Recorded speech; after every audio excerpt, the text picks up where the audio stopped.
Alright, so let's talk about data deduplication. Data deduplication is great. It has to do with single instance storage. So the idea here is I enable data deduplication, which is not enabled by default. Right? So by default, if I'm storing the same information more than once, it's going to be stored in more than one location, and it's going to use up more of my storage space to store redundant information. What data deduplication does is it stops that. It scans your drive, looks for data that's stored more than once, and when it finds it, it will remove all the redundant copies of it and only give you one. And then if it's in multiple files, what will happen is it'll point all of those files back to where that information is stored at one time. So that's what data deduplication does. Now, it's not installed by default. It's not enabled by default. So let's take a look at what we have to do to enable data deduplication. So we're going to go to Manage and Add Roles and Features. It's not installed by default. Standard installation type. We're going to expand File and Storage Services and then File and iSCSI Services. And what we're looking at for is right here, data deduplication. And here you see what it does. Saves disk space by storing a single copy of identical data on a volume. Yep, that's what we want. Next, don't need any additional features, and install.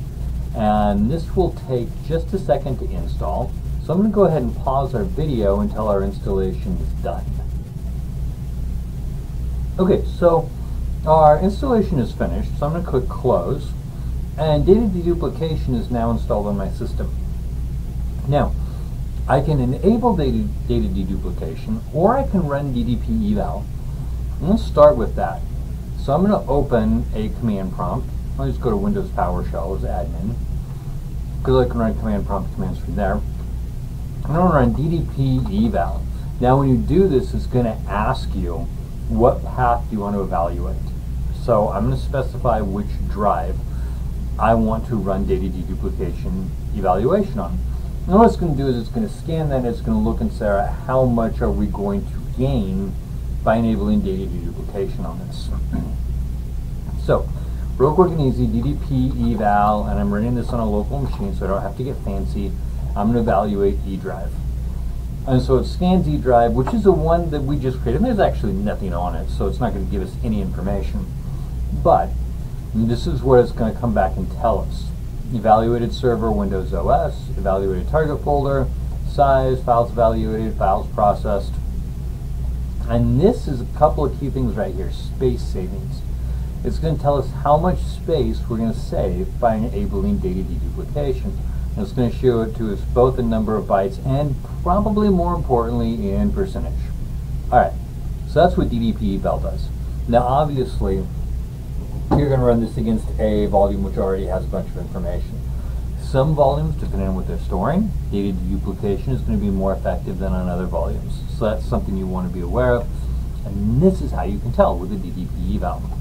Alright, that didn't tell me anything, but that's okay. We're going to go ahead and do it anyway because we, well, need to. So we're going to click on Manage. We're not going to click on Manage. We're going to click on File and Storage Services. There we go.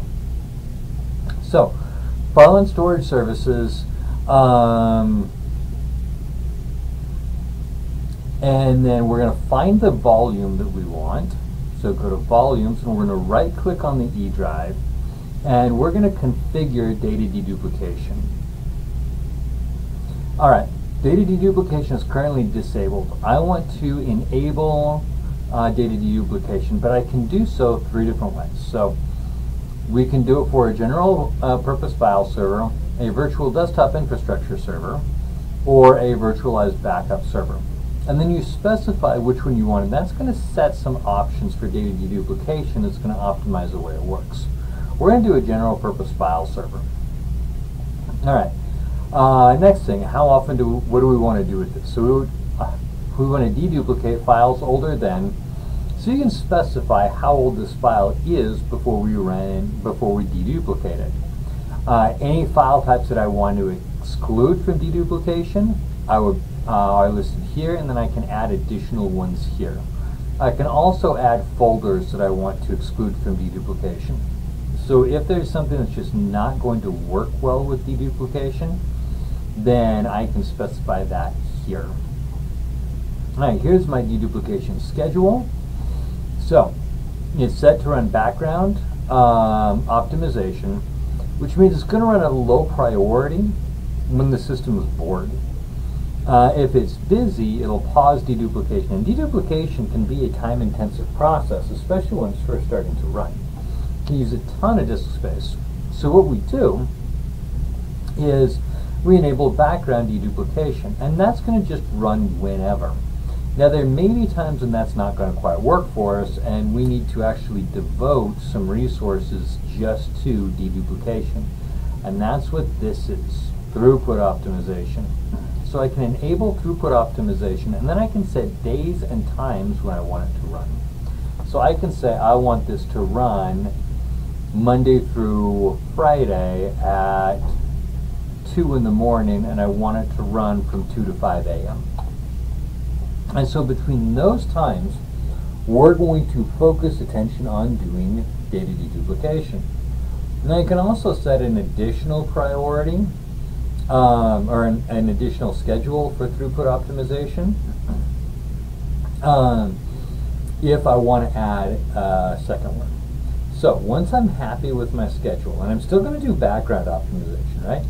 It's just that during this period of time, we'll actually run deduplication at a normal priority instead of low priority in the background when the system is quiet.